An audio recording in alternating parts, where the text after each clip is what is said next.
What's up mga idol? Nakakagulat na big trade, free team mega blockbuster.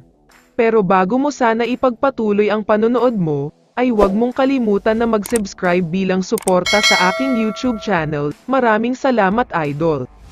Isingit lang sandali natin ang balita tungkol sa Gilas Pilipinas, dahil ayon sa mga ulat ay nasa Doha, Qatar na sila para paghandaan ang friendly matches nila. Makakalaban nga nila dito ang Qatar, Lebanon pati na ang Egypt.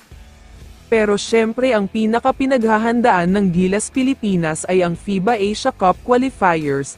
Ito nga ay gaganapin sa February 20.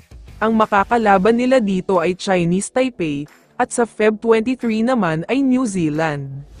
Alam naman nating lahat na madaming nag-aabang sa rematch ng Gilas at New Zealand. Nagkaroon kasi ng mainit na sagutan noong huling naglaban ito noong November last year. Kaya sobrang exciting na naman ngayon. Samantala, lumipat na tayo ngayon sa balita tungkol sa blockbuster trade. Alam naman nating lahat na matunog talaga ang mga balita tungkol sa pagkakaroon ng rebuild o malaking pagbabago sa lineup ng Magnolia at SMB.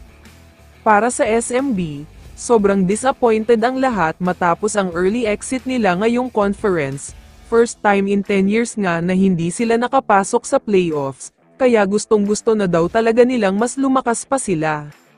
Para sa Magnolia naman, nakapasok nga sila sa playoffs pero halos nakasabit lang sila, number 8 sila sa standing pero tinalo lang ng Northport Batangpier, lumamang sila ng halos 20 pero pinabayaan lang kaya laglag din.